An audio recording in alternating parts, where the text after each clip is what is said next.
So many things happen in midlife that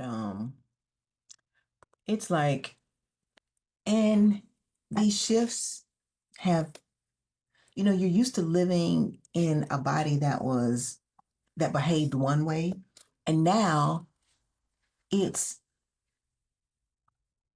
not doing what it used to do. And if we're going to be in these bodies another, 40, 50 years, I'm 56, and if we're going to be in these bodies another, I don't know, some people live to 100 years old, and you want to spend the rest of your life more peacefully. You know, your body just can't tolerate what it once could, and and you don't want to. I mean, at least I'll speak for myself. At least I don't want to. And I'm telling you, if I had somebody who was telling me this, say maybe 5 years ago, I could have better prepared for midlife sooner. Because you're not going to escape it. If you're a woman, you're not going to escape it. If you are somebody who's in love with a woman, you're not going to escape it. So let's get into understanding yourself first. And, like I was talking about, that there is a shift that happens in midlife that you rarely get prepared for. It's one of these things that it's not very loud. It's not happening loud. It's not happening. Nobody's broadcasting it. But the funny thing is, and it's not even funny. It's not funny. It's like, it makes me think about when somebody's making a joke, cracking a joke on you, or they joning you. And they're like, oh, I'm just being funny. And you're like, but nobody's laughing. So anyway, it's a funny thing that, I don't know what I was going to say about being funny, but see, but let me just get back to this topic. So there's a shift that happens in midlife that no one really prepares you for. It's absolutely quiet, because many things that happen to us in midlife, at one point you could do it well, or you felt good about it, and now, because your body is different, it's literally a different body. And you want to be able to live in peace in this new body. And you want to be able to understand it. You want to be able to understand what's adjusting in you, so you can kind of make appropriate shifts, so you can enjoy where you are now. So, like I said, it doesn't announce itself. These things kind of happen, it's like, oh, okay, so now this is different. Just one day you realize you're no longer studying him the way you used to. You're not replaying his tone in your head. You're not dissecting the text message. You're not running emotional analytics, trying to decode, what did he mean? And that might feel disorienting. It might feel like,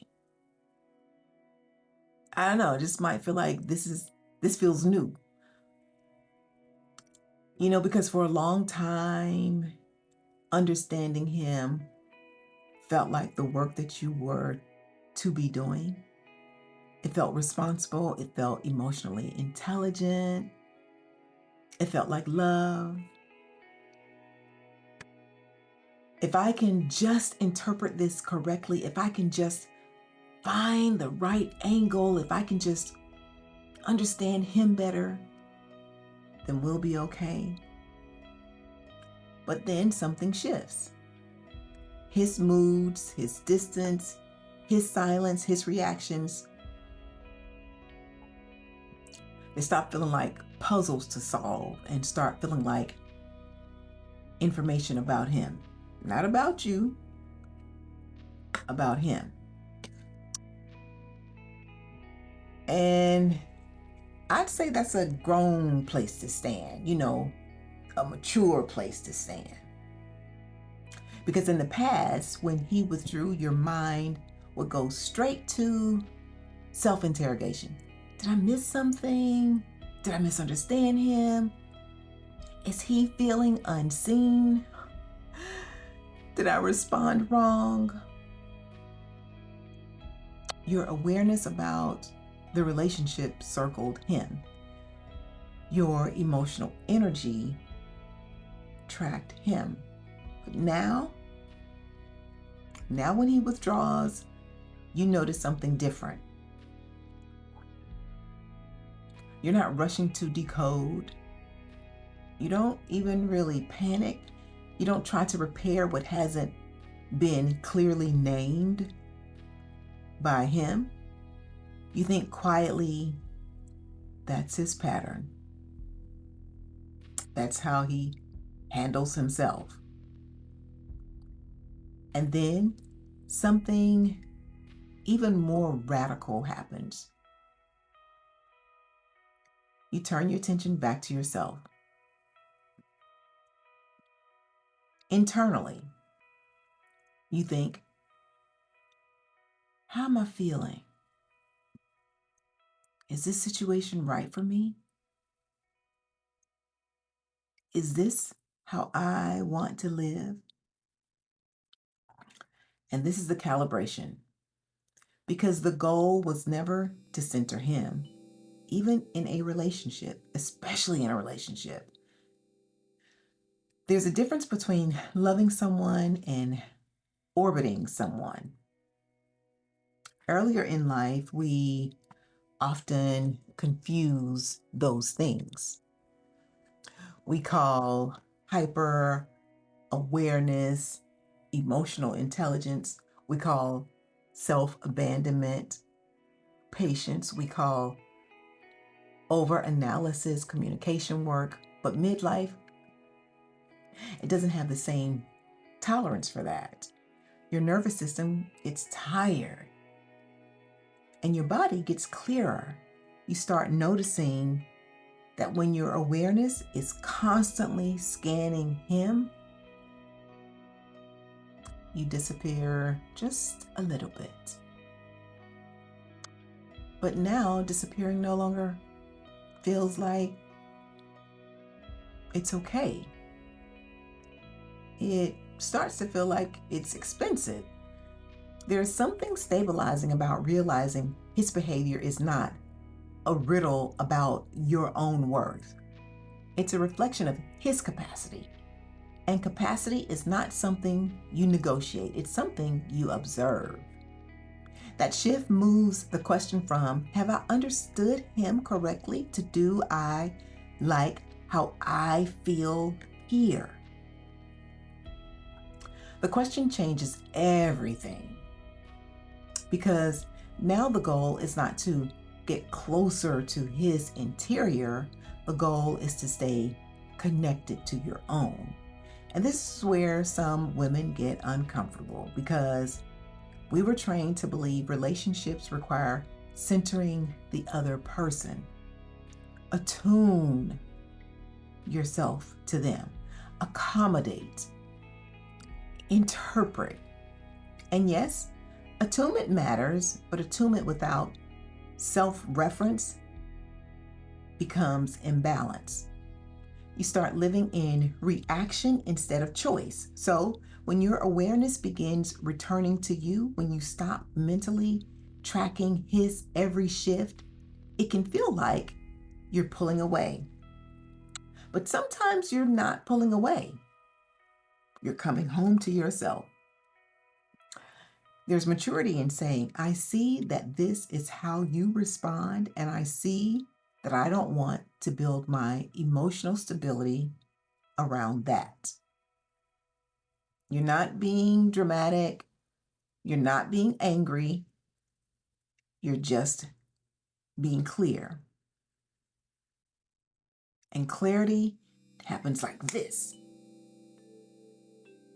It's much quieter than analysis, and it's far more powerful, because analysis keeps him centered. Clarity recenters you. And here's the harder truth.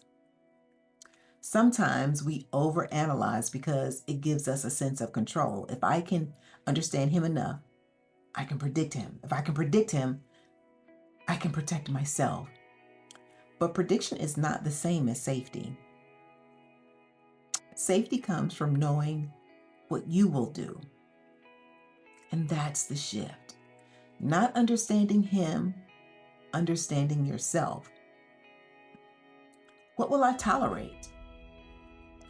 What feels reciprocal? What feels like erosion? What actually nourishes me? When your awareness turns inward like that, something steadies. You stop chasing coherence in him and start creating coherence in yourself.